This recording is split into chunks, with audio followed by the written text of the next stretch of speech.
Occasion ఏదైనా location ఎక్కడైనా తెలుగువారి వేడుక అంటే ఆలివ్ మిఠాయి ఉండాల్సిందే. కుప్పం ఇన్ఛార్జ్గా ఉన్న మీరు చంద్రబాబు ఐడియాలజీని ఫాలో అవుతూ కుప్పంని ఏ విధంగా అభివృద్ధి చేయబోతున్నారు అసలు? ఇంకా ఇప్పటికే చాలా డెవలప్మెంట్ అయింది. యూనివర్సిటీ ఉంది, మెడికల్ కాలేజ్ ఉంది, కేజీ టు పీజీ వరకు విద్యాసం ఉంది, టౌన్లో రోడ్ సౌకర్యం అద్భుతంగా ఉంది, అన్ని చూసాము, డ్రైనేజ్ వ్యవస్థ బాగుంది. ఇంకా ఎలాంటి అభివృద్ధి సాధిస్తే కుప్పము చిత్తూరు జిల్లాలోనే ఒక ఆదర్శవంతమైన నియోజకవర్గంగా మారుతుందంటారు? సో ఇప్పటి వరకు సార్ గత 30 సంవత్సరాల వరకు సీఎం గారు మొత్తం ఇన్ఫ్రాస్ట్రక్చర్ డెవలప్మెంట్ యాక్టివిటీ, రైతులకు సంబంధించిన యాక్టివిటీ దాన్ని బిల్డ్ చేసుకుంటూ వచ్చారు. అంటే ప్రతి ఊరికి స్కూల్స్ కావచ్చు, రోడ్డు కావచ్చు, వాటర్ కనెక్టివిటీ కావచ్చు, ఇట్లాంటి వాటి మీద ప్లస్ అదర్ డెవలప్మెంటు మనకి ఫార్మర్స్కి వాళ్ళకి రెవెన్యూ సోర్స్ వచ్చేటట్టు ఇంటింటికి సేమ్ ఆవు ఒకటి ఇస్తుంటే చంద్రబాబు నాయుడు గారు అప్పట్లో అందరూ నవ్వారంట, ఈయనేంది వచ్చి ఆవు ఇస్తున్నాడు అది ఇది అని చెప్పనేసి అని. కానీ ఈరోజు highest milk production in Chittoor district Kuppam, 3.5 లక్షల లీటర్లు ప్రొడక్షన్ అనేది ఉంది. ఇప్పుడు నెక్స్ట్ దాన్ని త్రిబుల్ చేసి 10 lakh లీటర్స్కి తీసుకెళ్ళాలి నెక్స్ట్ 5 yearsలోని చంద్రబాబు నాయుడు గారు ఆలోచన. దానికి 50% సబ్సిడీతో కూడా మళ్ళీ ఇంకొక ఇంటికి ఒక ఆవుని ఇవ్వాలనేది ఎలక్షన్ ముందు చెప్పున్నారు. దానికి సంబంధించి కూడా విధి విధానాలు రూపొందించమని సంబంధిత అధికారులకు కూడా చంద్రబాబు నాయుడు గారు ఆదేశాలు జారీ చేస్తున్నారు. అంటే మీరు అబ్జర్వ్ చేస్తే ఓవరాల్ డెవలప్మెంట్ ఏ సెక్టార్లో ఏ విధంగా చేస్తే వాళ్ళ ఇన్కమ్ సోర్స్ పెరుగుద్ది అనే దాని మీద సార్కు ఒక క్లారిటీ ఉంది. సో దాని ప్రకారం ఏ అంశాల్లో మనం ముందుకు తీసుకెళ్లాలనేది ఆలోచన చేస్తున్నారు ఒక ఎత్తు అయితే. ప్లస్ ఇప్పుడు నెక్స్ట్ జనరేషన్ బాగా పెరిగిపోయారు, younger generation. So employment opportunities కోసం ఎక్కువ బెంగళూరు వెళ్ళేటటువంటి పరిస్థితి ఉంది. సో కాబట్టి లోకల్ ఎంప్లాయ్మెంట్ క్రియేట్ చేయాలనేది ఈసారి ఆయన మెయిన్ అజెండా కింద చంద్రబాబు నాయుడు గారు భావిస్తూ ఉన్నారు. దాంట్లో భాగంగానే ఇప్పుడు ఎయిర్పోర్ట్ని డొమెస్టిక్ కార్గో నుంచి డొమెస్టిక్ ఎయిర్పోర్ట్ కూడా చేయటం, తద్వారా కొన్ని కంపెనీస్ కానీ ప్యాకేజింగ్ ఇండస్ట్రీస్ కానీ ఇట్లా వస్తే ఆటోమేటిక్ కొంత ఉమెన్కి యూత్కి ఎంప్లాయ్మెంట్ దొరుకుద్ది అనేది ఒకటి. 2000 ఎకరాల్లో ఓవరాల్గా ఇండస్ట్రియల్ డెవలప్మెంట్ చేయాలనేది అధికారులకు ఆదేశించారు స్థానికంగా కలెక్టర్ గారికి అందరికీ.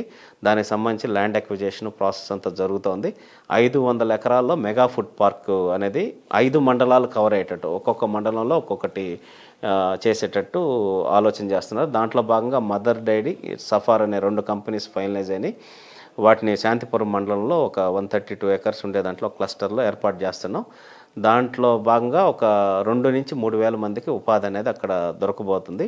కేవీకే శాంక్షన్ చేయించారు చంద్రబాబు, కృషి విజ్ఞాన కేంద్రం, రీసెర్చ్ ఫర్ ఫార్మర్స్ ఫస్ట్ 2 monthsలోనే, కేంద్రీయ విద్యాలయం నెక్స్ట్. అట్లాగే ఇప్పుడు ద్రవిడ యూనివర్సిటీలో మనకి అదర్ కోర్సెస్ కానీ ఇంకా అన్నీ ఇంప్లిమెంట్ చేయటం, సెంట్రల్ ఫండింగ్ కూడా ప్రాసెస్ చేసేదానికి ట్రై చేస్తున్నాము. నెక్స్ట్ ఇప్పుడు అలీప్ అనే association for lady entrepreneur of Andhra Pradesh అని వాళ్ళతో అసోసియేట్ అయ్యి ఉమెన్ ఎంపవర్మెంట్కి ఎంఎస్ఎంఈ క్లస్టర్స్ ఏర్పాటు చేసేదానికి రామకుప్పం మండలంలో ప్లస్ కుప్పం రూరల్ మండలంలో 2 ప్రాంతాల్లో దానికి సంబంధించిన క్లస్టర్ ఏర్పాటు దిశగా ఆల్రెడీ అడుగులు పడతా ఉన్నాయి. సో ఈ ఫస్ట్ 6 monthsలోనే మెజారిటీ ఈవెంట్స్, నెక్స్ట్ 5 yearsలో 30,000 to 40,000 మెంబర్స్కి స్థానికంగా ఉపాధి కల్పించాలని లక్ష్యంగా చంద్రబాబు నాయుడు గారు ముందుకెళ్తా ఉన్నారు. సో అది క్రియేట్ అయితే ఈ వలసలు బెంగళూరు వెళ్ళే వాళ్ళు వీళ్ళందరూ కూడా ఇక్కడే ఉండి వాళ్ళు స్థానికంగా వాళ్ళ తల్లిదండ్రుల దగ్గర వాళ్ళ దగ్గర ఉండి పని చేసుకునేదానికి అవకాశం ఉంటుంది అనేది ఆయన ఆలోచన. ప్లస్ రెవెన్యూ కూడా ఇక్కడ సంపాదించింది మళ్ళీ ఇక్కడే రీఇన్వెస్ట్మెంట్ ఇవన్నీ చేయటం వల్ల ఆర్థికంగా కూడా ప్రాంతం మరింత అభివృద్ధి చెందుతుంది. అన్నీ కూడా మీ ఇన్ఛార్జ్ ఇలాకాలోనే అన్ని మీరు దగ్గర నుండి పర్యవేక్షణ చేస్తున్నారు? అందరం as a team, not Srikanth single అనేది ఎప్పుడు నేను యాక్సెప్ట్ చేయను. 200% రాసి పెట్టుకోండి. మీరు రండి, కావాల్సింటే కుప్పం వెళ్దాం, ఖచ్చితంగా రండి, మీరు తిరగండి, అడగండి. 100% అందరం యాజ్ ఏ కలెక్టివ్ ఎఫర్ట్స్ తోటి చేస్తున్నాం కాబట్టి అది సక్సెస్ఫుల్గా ముందుకు తీసుకెళ్ళగలుగుతున్నాం. అలాగే కుప్పం మున్సిపాలిటీని మోడల్ మున్సిపాలిటీగా చేయాలని చంద్రబాబు నాయుడు గారు ఆదేశాలు జారీ చేసి 450 కోట్లతోటి ప్రణాళికలు రూపొందించారు రాబోయే 5 సంవత్సరాలు. ఫేజ్ 1 కింద 50 కోట్ల రూపాయలు ఆల్రెడీ రిలీజ్ చేశారు. దానికి సంబంధించి పార్క్స్ డెవలప్మెంట్ కానీ, రోడ్స్ బ్యూటిఫికేషన్ కానీ, అండర్గ్రౌండ్ డ్రైనేజీ యూటీజీ మొత్తం విత్ ఆల్ అండర్గ్రౌండ్ కేబులింగ్ సిస్టమ్తో వచ్చేదానికి కూడా 90 కోట్లతోటి దానికి కూడా ఎస్టిమేషన్స్ ప్రిపేర్ చేశారు. ఒక 60 కోట్లతోటి ఆర్టీసీ బస్టాండ్ని కంప్లీట్గా మోడర్నైజ్డ్ బస్టాండ్ చేయడానికి. సో కుప్పం దిశ చంద్రబాబు నాయుడు గారు రాకముందు కుప్పం, వచ్చిన తర్వాత కుప్పం అనేది నడిచింది ఇప్పుడు దాకా. అట్లాగే చంద్రబాబు నాయుడు గారి పీరియడ్లో కూడా 2024 ముందు కుప్పం, 24 తర్వాత కుప్పం అని అనుకునేలాగా ఈ కుప్పం దిశ కుప్పం తలరాతని చంద్రబాబు నాయుడు గారు మార్చబోతున్నారు. అక్కడ ప్రజల జీవన ప్రమాణాలు అద్భుతంగా మారి బెంగళూరుకు ఒక శాటిలైట్ టౌన్ కింద కుప్పం అభివృద్ధి చెందే దిశగా అడుగులు పడతా ఉన్నాయి. కుప్పం నుంచి బెంగళూరుకి గంటంబావులో వెళ్ళేదానికి గ్రీన్ ఫీల్డ్ హైవే కూడా ప్రపోజల్స్ అనేది ఇచ్చారు చంద్రబాబు నాయుడు గారు గడ్కరీ గారికి. త్వరలో దానికి సంబంధించిన ప్రాసెస్ కూడా ఫినిష్ అయితే సో కుప్పంకి బెంగళూరుకి కనెక్టివిటీ ఇచ్చేస్తే తద్వారా హోసూరు కానీ ఇట్లాంటి వాటి నుంచి కూడా ఇండస్ట్రీస్ ఆటోమొబైల్ ఇండస్ట్రీస్ కూడా ఇటు వచ్చేదానికి అవకాశాలు ఉన్నాయి. దానికి సంబంధించి కూడా ఆ దిశగా కూడా అడుగులు పడతా ఉన్నాయి. EV companies electronic vehicles companies కూడా కొన్ని ఇక్కడ కుప్పంకి పెట్టడానికి అప్రోచ్ అవుతూ ఉన్నారు. ఖచ్చితంగా కుప్పంని మీరు ఇందాక చిత్తూరు జిల్లాలోనే అన్నారు, చిత్తూరు జిల్లా కాదు భారతదేశంలోనే ఒక అగ్రగామి నియోజకవర్గంగా చంద్రబాబు నాయుడు గారి సారథ్యంలో ఈ 5 సంవత్సరాల్లో నిలబెట్టేదానికి మేము అక్కడ ఉన్న అందరం నాయకులు కార్యకర్తలు అందరం కృషి చేసి ప్రజల యొక్క జీవన ప్రమాణాలు పెంచడంతో పాటు ఆ ప్రాంతాన్ని మరొక అద్భుతమైన ప్రాంతం కింద తీర్చిదిద్దడానికి అటు పర్యాటక రంగం పరంగా కావచ్చు, టూరిజం నెట్వర్క్ కింద కూడా ననియాల ఫారెస్ట్ ఏరియా ఉంది, అక్కడ కాటేజెస్ ఒక టూరిజం హబ్ కింద దాన్ని మార్చేయడానికి ప్రయత్నం చేస్తున్నాం. ఎందుకంటే చాలా చోట్ల ఉండే లొకేషన్స్ కన్నా బ్యూటిఫుల్ లొకేషన్స్ ఉన్నాయి ఫారెస్ట్లో, వాటిని కూడా టూరిజం సర్క్యూట్ కింద టెంపుల్స్ డెవలప్ చేస్తున్నాం. ఇప్పుడు 11 టెంపుల్స్. ఒక బెంగళూరు నుంచి వస్తే ఒక 2 రోజుల పాటు ఇక్కడే ఉండి అన్ని టెంపుల్స్ కావచ్చు, ఆ ఫారెస్ట్ సఫారీ కావచ్చు, ఇట్లాంటివన్నీ చూసుకొని వెళ్ళే విధంగా ఒక ప్యాకేజింగ్ మోడల్ లాగా చేయాలనేది కూడా ఆలోచన చేసి దానికి సంబంధించిన పనులు కూడా స్టార్ట్ చేయడం జరిగింది. ఓవరాల్ డెవలప్మెంట్ అనేది 100% చంద్రబాబు నాయుడు గారి విజన్ని ఈ 5 సంవత్సరాల్లో నెక్స్ట్ ఫేజ్కి కుప్పంలో ఇంప్లిమెంట్ చేసి అగ్రగామి నియోజకవర్గం కింద నిలబెట్టాలని మా అందరి లక్ష్యం. ఓకే, గతంలో జగన్మోహన్ రెడ్డి గారు కుప్పం అభివృద్ధిలో పులివెందలే ఆదర్శము, పులివెందలను ఆదర్శంగా తీసుకుని పులివెందల తరహాలో కుప్పంని డెవలప్మెంట్ చేస్తారు. ఏముందండి అక్కడ పులివెందుల్లో తెలుగుదేశం పార్టీ నాయకులందరూ మాట్లాడిన తర్వాత అప్పటికప్పుడు బస్టాండ్ మళ్ళీ కొత్త శాంక్షన్ చేసి అంతా చేశారు. కరెక్ట్గా 4-5 మెయిన్ రోడ్లు వేశారు. 12 విగ్రహాలు మాత్రం రాజశేఖర రెడ్డి గారికి పెట్టారు. అది తప్పిస్తే పులివెందులు నేను వెళ్ళి చూశాను, పులివెందులు ఏం చేశారో చూద్దామని చెప్పనేసి అని.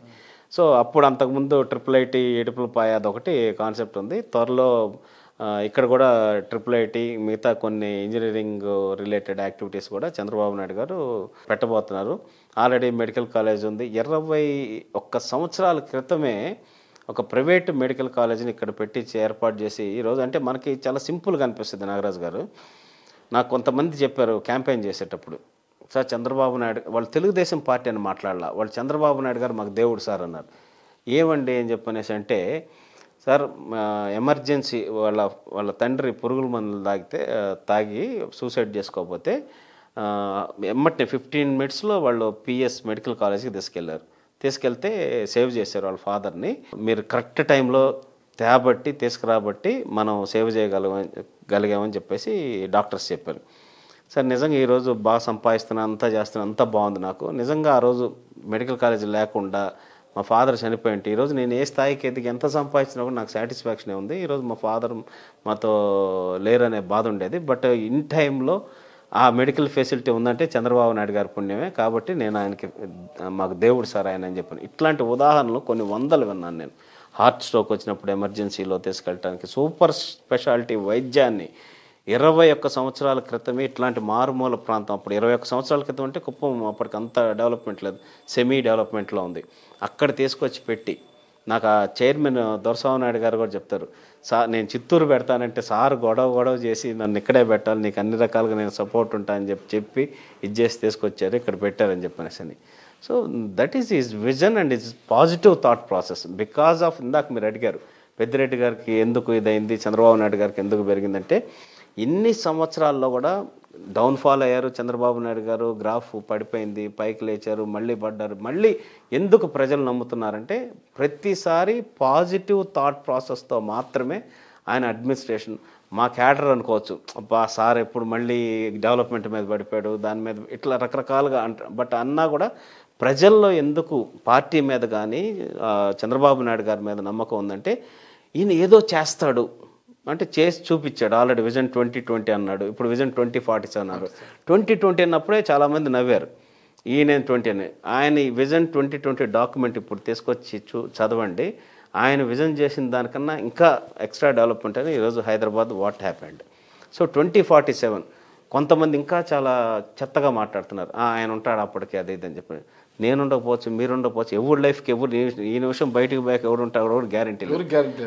గ్యారంటీ లేని జీవితం. బట్ ఏంటి, భవిష్యత్ తరాలు ఈ విధంగా ఉండాలని ఆలోచన చేసి ముందు తరం గురించి ఆలోచించేవాడే నిజమైన నాయకుడు. దట్ ఈస్ నారా చంద్రబాబు నాయుడు గారు.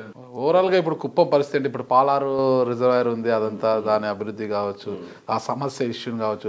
గతంలో పలంనేరు వరకే ఉండేది హంద్రి నీవా, మరి నీవా వరకు మొత్తం కుప్పం వరకు నీళ్లు తీసుకుపోవాలని ఎక్స్టెన్షన్ కూడా చేశారు చంద్రబాబు నాయుడు గారు 2014లో ముఖ్యమంత్రి అయిన తర్వాత. మరి హంద్రి నీవా పనులు 2019-24 వరకు ఒక్క ఇంచు కూడా ముందుకు కదలేదు. ఎక్కడ వేసిన గొంగలు అక్కడే అయిపోయింది. అంటే ప్రాజెక్టులు ఎక్కడ కూడా పనులు జరగలేదులేండి. జగన్మోహన్ రెడ్డి గారు ఒక స్టంట్ కూడా చేశారు. వచ్చి సినిమా సెట్టింగ్ వేసి ఓపెనింగ్ నీళ్లు కాలువల్లోకి ట్యాంకర్లు పెట్టి పోపించి ఆయన రంగాలను వదిలి మళ్ళీ సాయంత్రంకి ఆ సెట్టింగ్ మొత్తం తీసుకొని వెళ్ళిపోయి అంత ఎలక్షన్ ముందు చాలా స్టంట్లు కూడా చేశారు. ఇప్పుడు మీరు అధికారంలో ఉన్నారు కదా, ఏంటి హంద్రి పరిస్థితి ఏంటి? కుప్పంకి హంద్రి ద్వారా నీళ్లు తీసుకోవాలనేది చంద్రబాబు నాయుడు గారి యొక్క కళ. అవును. ఓకేనా? ఇంకా పాలారు పరిస్థితి ఏంటి? అవును, పాలార్ది ఇంకా యాక్చువల్గా సుప్రీంకోర్టులో కేసు నడుస్తుంది. దానికి సంబంధించి అధికారులు కూడా ఏ విధంగా పక్క రాష్ట్రంతో ఎట్లా చేయాలనేది చూస్తూ ఉన్నారు. అది ఆ ప్రాసెస్ ఉంది. ఇప్పుడు హంద్రీనివాద్ మాత్రం ఆల్రెడీ లైనింగ్ వర్క్ వీటన్నిటికి చేయమని చెప్పేసి మన ఇరిగేషన్ శాఖ మంత్రి వారు రామానాయుడు గారు వచ్చి ఇక్కడ కుప్పంలో రివ్యూ పెట్టడం, దానికి సంబంధించి ఎంత ఎస్టిమేషన్స్ అవుతుంది అనేది కూడా ప్రిపేర్ చేయడం జరిగింది. 186 crores తోటి ముందు కాలువ లైనింగ్ వర్క్స్ అంతా కూడా ఫినిష్ చేయమని చెప్పనేసి ఆదేశాలు ఇవ్వడం జరిగింది. సో పోలవరం ఇది రెండు ప్యారలల్గా కనెక్ట్ చేసి కంటిన్యూస్ వాటర్ ఉండే కాన్సెప్ట్ ఒకటి, ప్లస్ ఈ గండికోట రిజర్వాయర్ నుంచి కూడా వాటర్ తీసుకురావాలనేది ఒకటి, కుప్పం వరకు తీసుకురావాలని చంద్రబాబు నాయుడు గారు ఆలోచన చేస్తూ ఉన్నారు. వాటికి సంబంధించి కూడా త్వరలో ఏంటనేది నిర్ణయం తీసుకుంటారు. సుమన్ టీవీలో మీ పర్సనల్ అండ్ బిజినెస్ ప్రమోషన్స్ కోసం కింది నెంబర్కి కాంటాక్ట్ చేయండి.